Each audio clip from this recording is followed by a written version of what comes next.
political earthquake in Japan, a stunning asylum offer from Washington, and a social media war reaching a shocking new milestone. This isn't just news, it's the sound of the global order shifting beneath our feet.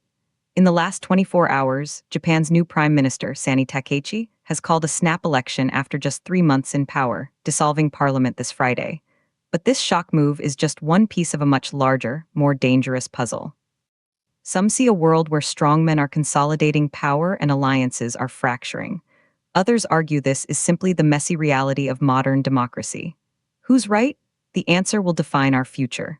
To understand why Japan's snap election is a global flashpoint, we need to rewind. Prime Minister Sani Takaichi, a staunch conservative and protege of the late Shinzo Abe, took office just 90 days ago following a turbulent leadership contest within the long-dominant Liberal Democratic Party, or LDP. Her rise signaled a sharp rightward turn, focusing on dramatic military buildup and controversial constitutional revision. But her coalition has been fragile from the start, reliant on the nationalist Japan Innovation Party. Meanwhile, public anxiety over a stagnant economy and her aggressive policy pace created immediate friction. This isn't Japan's first snap election. Abe used them masterfully. But calling one after a mere quarter in office is unprecedented in recent history. It's a desperate gamble, suggesting Takaichi fears her window to enact her transformative agenda is slamming shut. The central tension is clear. Is this a bold strategic move to secure a mandate, or a sign of catastrophic weakness that could shatter Japan's political stability? And this drama isn't happening in a vacuum. Look at Uganda, where opposition leader Bobi Wine was just forcibly taken by the army as President Museveni nears another disputed re-election. Look at Benin, where government parties just won every single parliamentary seat, locking the opposition out entirely. A pattern is emerging, and Japan is now at the heart of it. Supporters of Prime Minister Takaichi argue this snap election is a masterstroke of political genius. Proponents point out that she inherited a mess, a fractured party, and a public weary of decades of incrementalism. Her argument, which she will take to the people, is simple: to confront an era of unprecedented threat. With a belligerent China, a nuclear-armed North Korea, and a volatile United States under President Trump, Japan needs strong, decisive, and uninterrupted leadership. By going to the polls now, she's seeking a direct mandate for her flagship policies, doubling defense spending, making emergency constitutional changes to allow for a more robust military, and pushing through economic shock therapy. Her allies say waiting is a luxury Japan cannot afford. They argue the opposition is hopelessly fragmented, and that by striking now, she capitalizes on her newness and catches rivals flat-footed. Furthermore, they point to the newly announced opposition alliance between the Constitutional Democratic Party and the Buddhist-backed Komeito as proof of their desperation, a marriage of convenience that will confuse, not convince, voters. This is about national survival, her supporters would say. The old rules of political patience are obsolete. They see this as a Churchillian moment, demanding a clear public verdict on Japan's future direction.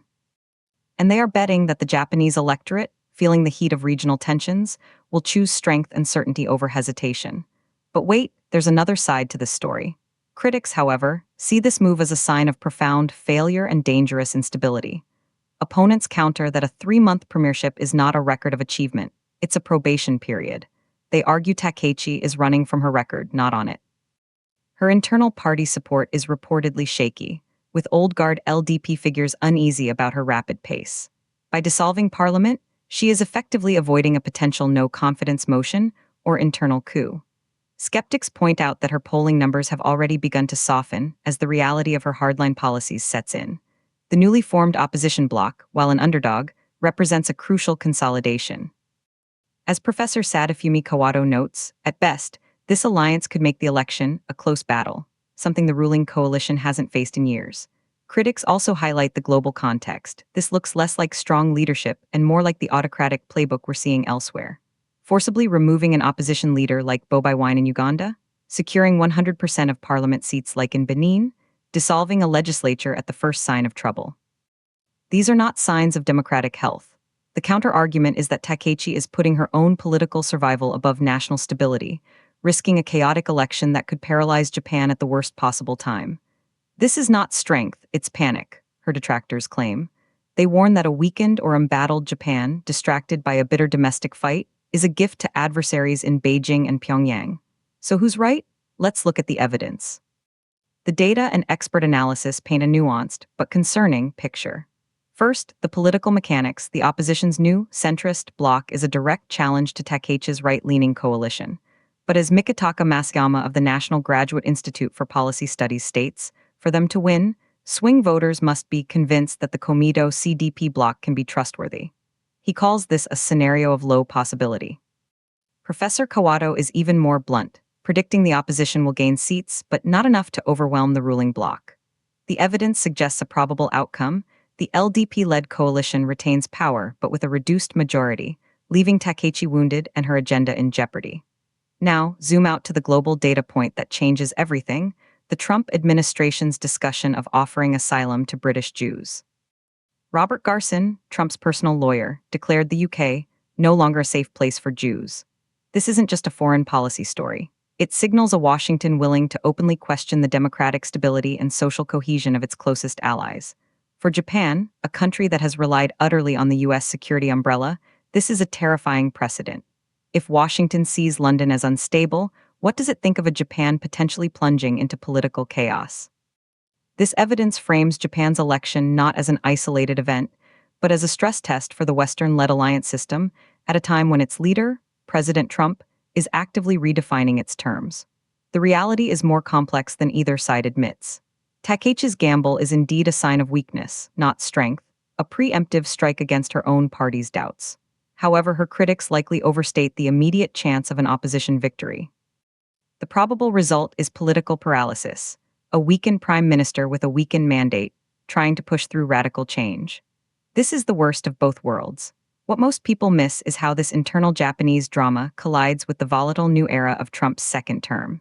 The U.S. asylum discussion for British Jews reveals an administration that views global politics through a lens of civilizational conflict and domestic instability.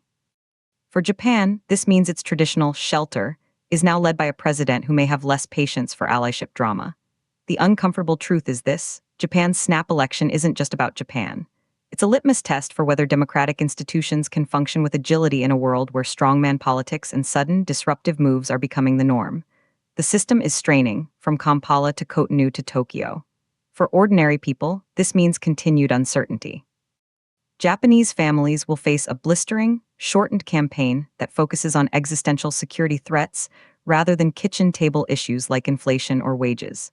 A gridlocked government could delay crucial economic measures. Globally, allies will watch nervously, wondering if a distracted Japan can be a reliable counterweight in Asia. What to watch for now is the official campaign start.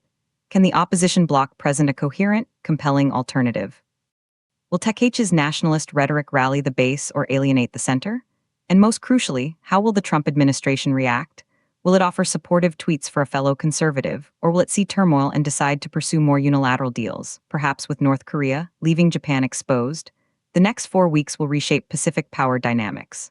So, we're left with the central debate: a bold democratic reset or a dangerous descent into instability. The snap election is the spark, but the tinder is a world where political norms are evaporating.